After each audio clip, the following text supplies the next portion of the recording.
Hi everyone, this is Heather Lattinen from the Flourish.Academy. This is episode 194. Hey Brian. Hey. Hey, I'm here with my good friend Brian. Hey, for those people who don't know you, tell us a little bit about what you photograph, your business.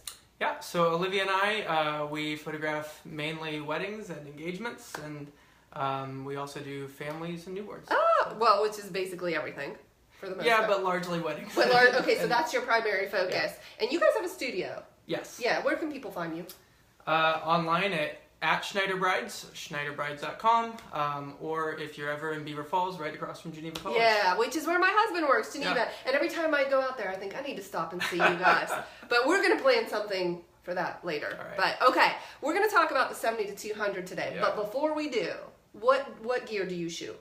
So we shoot on all D750s. Oh. So, and then What did you have before those D750s? 700s. Yeah, okay, me too. Yeah. All right, yeah. And we did used to have, well, I shouldn't say all, we have 3 D750s and 1 D610. Soon the 610 will be replaced, so it's saving money for the next one, you know? Yeah. What will you buy? A 750. Yeah, okay. You like them all to be the same. All to be the same, and I think it has the best ISO. I do too. I would agree with that. Yeah. I love the ISO. I'm sorry, I keep taking tangents, but what ISO are you comfortable shooting up to at a wedding with the 750? Well, like when I have auto ISO set, max 6400. Okay. Mm-hmm. But like I was just shooting on Saturday, and there was a couple that I had to go 12,800, and it's fine. Oh yeah, you're brave. I go to about 32. Okay. Or 4,000 without thinking, like no problem. Yeah. If I'm hitting 64, I'm like, okay, if I have to, I will. I mean, because what are you gonna do? Yeah. So if somebody says to you, like, I get this question all the time, which is, oh my gosh, what do you do when it rains on a wedding day? Well, you photograph it, right? Because we were both shooting weddings on Saturday, and it was raining. It was so cold. It was cold, it was rainy, and you just make it happen. You shot with Leanne, which is so fun. Yeah, she's awesome. She's great. Yeah, that was fun. Okay, so we have with us 3 70 to 200s. I have the Tamron 7200, the first version. I have the Nikon 7200. These are both 2.8 fixed aperture lenses. And I have the Sigma 7200 2.8, but I've also shot with the newer Nikon and the newer Tamron versions. Good. Okay, good. So you have a lot of experience. Yeah. Okay, before we even get into that, why do we all have 2.8s? Like, why are you and I on the 2.8 train? Constant focal plane, or aperture. So if I'm able to shoot at 70 millimeters or at 200 millimeters wide open, doesn't matter. It's not one of these 3.5 to 5.6. Can do it. Always buttery bokeh background all the time. Beautiful. And when you say as a wedding photographer, if you shot the 70 to 200 4.0 in some of the churches we shoot in, we'd be dead. Oh yeah. Yeah, or a variable aperture. You can't get enough light into the lens. No. You couldn't do it. So that's why we're covering all of the 70 to 200s at 2.8, because as wedding photographers, we have to. Exactly. Which, can I actually talk about the Sigma? Yeah, please do. I can't shoot this at 2.8. I'm sorry. Its sharp point is 3.5. Oh, and you've just figured that out from experience. Yeah. So Olivia and I never shoot the Sigma 7200 at less than 3.5. Really? You just feel it's not consistent. Yeah, it just doesn't hit sharp focus every time. Wow. And that's why we only have one of them now. We used to have 2, and I don't shoot with it very often now. Which one do you use?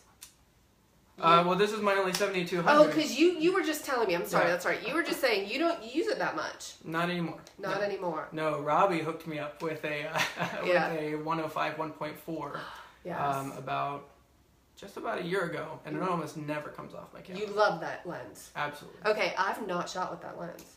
Yeah, so I need to play with it. Because, so you're saying you hardly ever shoot with the 2.8. I shoot with it 90% of the time. I used to all the time, but again, because I wasn't able to get this down to 2.8, and I was always at 3.5, unless I'm in a dark church, if I'm in a dark church with a long hallway, I'll shoot this. Right.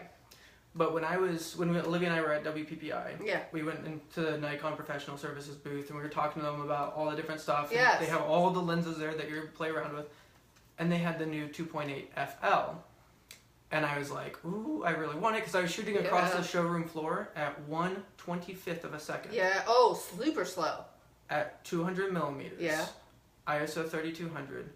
Tack sharp. And you held it. You're also very steady. You'd have to be to shoot that. But it is difficult to shoot that slow with these heavy lenses. Yeah, but the image stabilization in the FL lens is that good. So I went upstairs and I was talking to the Nikon guy and I was like, I really want this. I really want this 1.4 too. Yeah. And he was like, well, let me tell you what.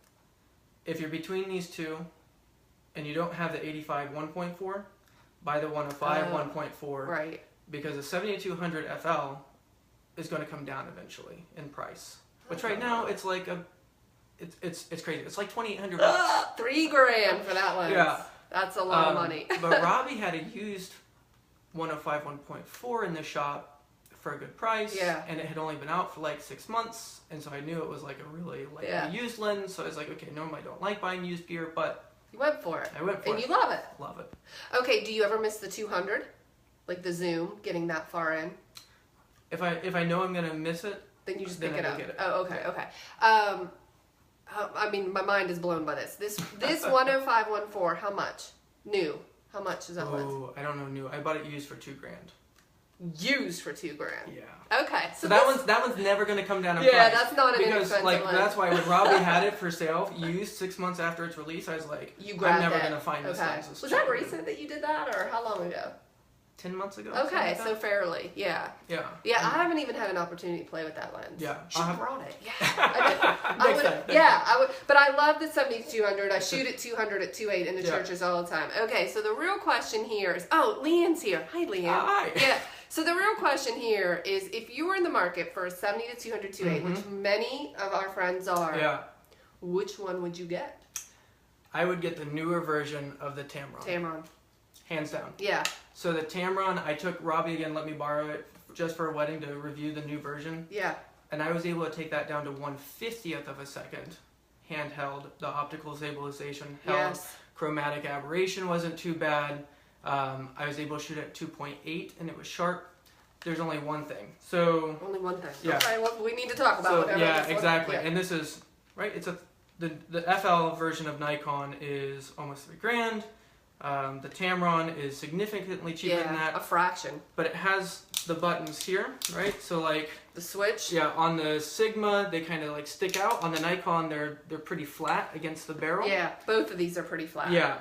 On the newer Tamron, they stick out like the Sigma and they're easy to flip on accident. And so Olivia and I use spider holsters. And you knock And so it would have run against the seam of my pants and I'd have a image out of focus and I was like, what in the world?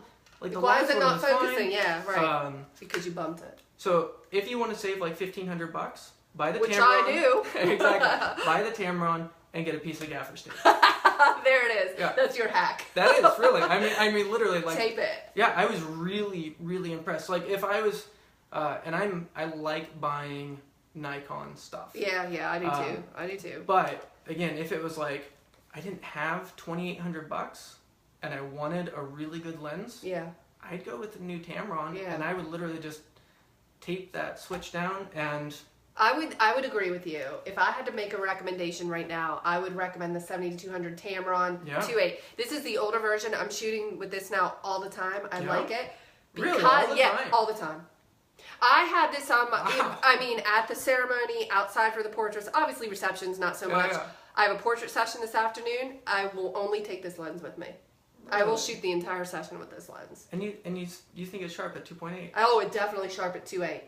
Yeah, maybe that's just a I'm lens. so jealous. Can I trade you? Yeah, negative. Yeah, you could maybe borrow my Nikon, which, by the way, never goes on my camera anymore. Okay, but hold on. I mean, the reason is we weighed these before we jumped on here. Oh yeah. There's a weight difference. Oh yeah. So from lightest to heaviest, we have the Tamron wing in at 2 pounds 13 ounces. The Nikon was 3.5. Sigma 3.7. 3.7. 2 ounces, but whatever. I mean... But when you're picking this up... all day. 1,000 times in the day. Literally for a wedding, 1,000... If you take 1,000 pictures with it. Right, which you probably take more. Yeah. So, speaking of bumping things, on your D750s, Oh, Leanne and I were just talking about this. Okay, let me tell you what happened to me. So on the side of the D750, you can switch it from autofocus to manual right there. It's a switch, right? And it's also a button that controls focus mode and points. That's fine. Who cares? Okay. I have bumped this a couple times, which, all right, you go to take a photo, you realize you bumped it. But here's what happened to me one time that made me insane. I bumped it, but barely. So it was just off, but so I looked at it and I was like, no, it's an AF. But it was like just off to the side. Wouldn't focus. I'm freaking out. I said to Craig, go grab me another lens. Something's wrong with this lens. And then I saw it and I pressed it and I heard click, click. And I was like, happens all the time. I wish this had a lock mechanism on it. So do I. Because I've never bumped this, which does have a lock mechanism, but this one I have. Yeah, I can't. Literally, Leanne and I were talking about this on Saturday. I had this issue where it accidentally bumped, and I was like, "What in the world?" The other thing is this diopter. Diopter. Yeah. Diopter, is that what? How you diopter. Yeah.